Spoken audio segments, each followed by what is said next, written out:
ನಮ್ಮ ದೇಶದಲ್ಲಿರುವ ಈ ಕಮಂಗಿ ಗುಲಾಮಿ ಪಡೆಗಳ ಅತಿ ದೊಡ್ಡದಾದ ಬಯಕೆ ಇದೀಗ ಏನಾಗಿದೆ ಅಂತ ನಿಮ್ಗೇನಾದ್ರೂ ಗೊತ್ತಿದ್ಯಾ?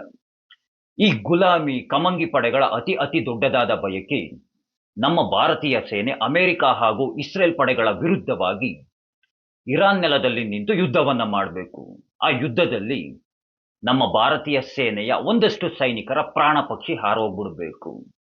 ಇದೇ ವಿಷಯವನ್ನ ಇಟ್ಕೊಂಡು ಅಂತಾರಾಷ್ಟ್ರೀಯ ಮಟ್ಟದಲ್ಲಿ ಸುದ್ದಿ ಆಗೋ ಹಾಗೆ ನರೇಂದ್ರ ಮೋದಿಯವರ ವಿರುದ್ಧವಾಗಿ ನಿಂತು ಈ ಗುಲಾಮಿ ಪಡೆಗಳು ದೇಶದ ತುಂಬೆಲ್ಲ ದೊಡ್ಡದಾಗಿ ಉಗ್ರವಾಗಿ ದೊಡ್ಡದಾದಂತಹ ಹೋರಾಟಗಳನ್ನು ನಡೆಸಬೇಕು.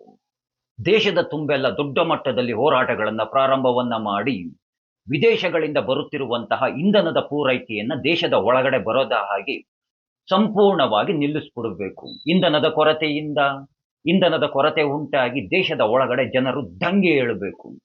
ಈ ರೀತಿಯಾಗಿ ದಂಗೆ ಎದ್ದಾಗ ಸರಿಯಾದಂತಹ ಸಮಯ ಅಂತ ತಿಳಿದು ದೇಶದ ಒಳಗಡೆ ಬೆಂಕಿಯನ್ನ ಹಚ್ಚೋದಕ್ಕೆ ಪಾಕಿಸ್ತಾನ ಪ್ರಾಯೋಜಿತ ಹಾಗೆ ಚೀನಾ ಪ್ರಾಯೋಜಿತ ಕೆಲವೊಂದಷ್ಟು ದೇಶದ್ರೋಹಿಗಳನ್ನ, ಅದರಲ್ಲೂ ಹೆಚ್ಚಾಗಿ ನಮ್ಮ ದೇಶದ ಒಳಗಡೆ ಇರುವಂತಹ ದೇಶದ್ರೋಹಿಗಳನ್ನೆಲ್ಲ ಬಳಕೆಯನ್ನ ಮಾಡಿಕೊಂಡು ದೇಶದ ಮೂಲೆ ಮೂಲೆಗಳಲ್ಲಿ ಬೆಂಕಿಯನ್ನ ಹಚ್ಚಬೇಕು.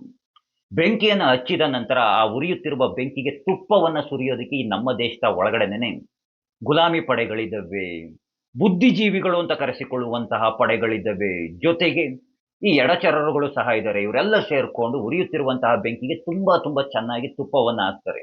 ಈಗೆಲ್ಲ ನೋಡಿ, ತುಪ್ಪವನ್ನು ಸ್ವಲ್ಪನೇ ಹಾಕ್ತಾ ಇದ್ದಾರೆ. ಯಾವ ರೀತಿಯಾಗಿ ಪ್ರಚಾರಗಳನ್ನೆಲ್ಲ ಮಾಡ್ತಾ ಇದ್ದಾರೆ ಅಂತ.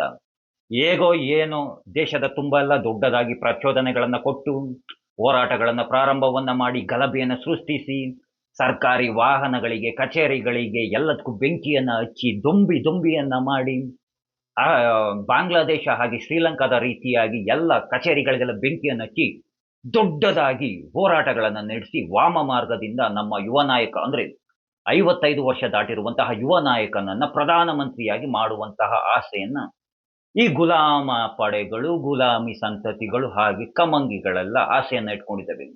ನೀವುಗಳೆಲ್ಲ ಯಾವ ರೀತಿಯಾಗಿ ಆಸೆಗಳನ್ನ ಇಟ್ಕೊಂಡಿದ್ದೀರೋ ಅದೇ ರೀತಿಯಾಗಿ ದೇಶಭಕ್ತರನ್ನು ಸಹ ಈ ನಮ್ಮ ದೇಶದಲ್ಲಿದ್ದಾರೆ. ಏನ್ ಪುಟ್ಕೋಸಿ ಇರಾನ್ನಿಂದ ಮಾತ್ರ ಪೆಟ್ರೋಲ್ ಬರ್ತಾ ಇಲ್ಲ, ಅಂದ್ರೆ ಪೆಟ್ರೋಲಿಯಂ ಪ್ರಾಡಕ್ಟ್ಸ್ಗಳು ಬರ್ತಾ ಇಲ್ಲ, ಇನ್ನು ಬೇರೆ ದೇಶಗಳಿಂದನೂ ಬರ್ತಾ ಇದ್ದಾವೆ. ಹಾಗೆ ನಿಮ್ಗೆಲ್ಲ ಒಂದು ಮಾತನ್ನು ನೆನಪಿಟ್ಕೊಳ್ಳಿ, ಈ ನಮ್ಮ ದೇಶದಲ್ಲಿ ಇನ್ನು 2.5 3 ತಿಂಗಳು ಆಗುವಷ್ಟು ಪೆಟ್ರೋಲ್ ಡೀಸೆಲ್ ರಿಸರ್ವ್ ನಮ್ಮ ದೇಶದಲ್ಲಿದೆ. ನೀವು ಏನೇನು ಆಸೆ ಇಟ್ಕೊಂಡು ಯಾವ್ಯಾವ ರೀತಿಯಾಗಿ ಮಾಡ್ತಿದ್ದೀರಾ ಅಂತ ದೇಶದಲ್ಲಿರೋಂಥವ್ರು ನೋಡ್ತಾ ಇದ್ದಾರೆ. ಅಲ್ಲ ಕಣ್ರಿ, ಎಲ್ಲೋ ಶ್ರೀಲಂಕಾ ಭಾಗದಲ್ಲಿ ಯಾವುದೋ ಒಂದು ಫ್ರಿಗೇಟ್ನ ಅಂತಂದ್ರೆ ಇದನ್ನ ಇರಾನ್ನ ಫ್ರಿಗೇಟ್ನ ಹೊಡೆದಾಕಿದ್ರೆ ಅದಕ್ಕೆ ಭಾರತದ ಸೇನೆ ಏನ್ ಮಾಡ್ಬೇಕ್ರಿ? ಪ್ರಧಾನಮಂತ್ರಿಗಳು ಏನ್ ಮಾಡ್ಬೇಕು? ಅವನ್ ಯಾವನ ಬಡದಾಡ್ಕೊಂಡು ಸಾಯ್ತಾ ಇದ್ರೆ ಈ ಭಾರತೀಯ ಸೇನೆ ಏನೋ ರೆಸ್ಪಾನ್ಸ್ ಮಾಡ್ಬೇಕಂತೆ, ನರೇಂದ್ರ ಮೋದಿ ರೆಸ್ಪಾನ್ಸ್ ಮಾಡ್ಬೇಕಂತೆ. ಹೋಗ್ಬಿಡಿ ನೀವೇನೆ ಒಂದ್ ಪಡೆನ ಮಾಡ್ಕೊಂಡು.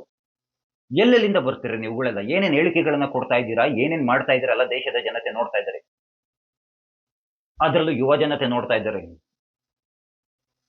ದೇಶದ ಬಗ್ಗೆ ಯೋಚನೆ ಇಲ್ಲ.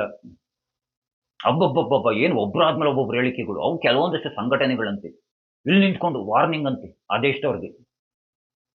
ಹೋಗಿ ಅಲ್ಲಿ ಇಟ್ಕೊಂಡು ಹಿಂಗೆ ಫ್ಲಾಗ್ ಹಿಡ್ಕೊಂಡು ಅದೇನೋ ಪೋಸ್ಟ್ಗಳು ಹಾಕೊಳ್ತಿರಲ್ಲ, ಯುದ್ಧ ಬೇಡ ಬುದ್ಧ ಬೇಕಾ ಅಂತೆ. ಅಲ್ಲಿ ಬುದ್ಧ ಗಿದ್ದ ಕೇಳಲ್ರಿ, ಗುದ್ದುತ್ತಾ ಇರ್ತಾರೆ ಅಷ್ಟೇನೆ. ಹೇ, ಏನೋ ನೀವುಗಳು ಉದ್ಧಾರ ಅಂತ ಹೇಳ್ತಾ ಗುಲಾಮಿ ಪಡೆಗಳು ಪ್ರಯತ್ನವನ್ನ ಪಡ್ತಾ ಇರಿ ಅಂತ ಹೇಳ್ತಾ ಕೃಷ್ಣ ಎಲ್ಲರಿಗೂ ಒಳ್ಳೇದನ್ನ ಮಾಡಲಿ. ಎಲ್ರಿಗೂ ಧನ್ಯವಾದಗಳು. ಜೈ ಶ್ರೀ ಕೃಷ್ಣ.